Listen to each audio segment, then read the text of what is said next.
আমার সব প্রবাসী ভাইয়েরা ফার্স্ট আপনার ভিডিও দেখেন, দেখার পরে আপনারা সতর্ক হবেন। দেখেন এই ভাইয়াটা কিছু সামান্য কিছু ভুলের জন্য তার লাইফটা এখানে শেষ করে দিছে। কি দরকার ছিল এত রিস্ক নেবার? আর সব প্রবাসী ভাইদের কাছে একটা অনুরোধ থাকবে, আপনি ভিডিওটা দেখার পরে অন্যজনকে দেখার সুযোগ করে দিবেন। আপনার জন্য আমার একটা বাংলাদেশি ভাই কিংবা প্রবাসী, সে একটা সতর্ক হবে। দেখতে থাকুন সবাই পুরোটা ভিডিও। আপনারা বলেন, সে কি দরকার ছিল একা মানুষ এত বড় একটা রিস্ক নেবার? কোনো প্রয়োজন ছিল? সে পাশে একটা মানুষ নিয়ে আসুক কিংবা এটা অন্য সিস্টেমে সেটা বসাক।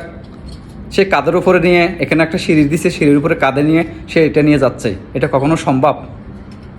তার নিজের ভুলের কারণে সে ধরা খাইছে না? দেখেন এত রিস্ক মানুষে নিচ্ছে। প্লিজ প্রবাসী ভাইয়েরা ভিডিওগুলো শেয়ার করবেন। আপনার সবাই তো ভিডিওটা দেখছেন, আপনাদের কাছে কেমন লাগছে অবশ্যই আপনারা কমেন্ট করে জানাবেন। আর প্লিজ ভিডিওগুলো শেয়ার করবেন। আর সব প্রবাসী ভাইদের কাছে একটা অনুরোধ থাকবে আমার, আপনারা যেখানে কাজ করবেন করেন, সবাই সাবধানে কাজ করবেন। ফার্স্টে নিজের সিকিউরিটি নিজে নেবেন, আপনার সেফটি আপনি নেবেন। আপনার সেফটি কখনো অন্যজন কখনো দিবে না। আপনি যে ফোরম্যানের সাথে কাজ করবেন আর ফোরম্যানে বলবো আপনাকে ভাই উঠি যে আপনি কখনো উঠবেন না। নিজের সেফটি নিজের মূল্য যেমন করে দাম আছে, সব কিছু আপনি নিজের মূল্যটা নিজে করে নেবেন। নিজের সময়গুলো নিজে করে নেবেন, নিজের সেফটি নিজে নেবেন। অন্যজনের কথা ধরেই আপনি কখনো উপরে উঠবেন না। আমার সব প্রবাসী ভালো থাকবেন, সুস্থ থাকবেন। আর ভিডিওগুলো শেয়ার করবেন। আল্লাহ হাফেজ। আসসালামু আলাইকুম ওয়া রাহমাতুল্লাহি ওয়া বারাকাতুহু।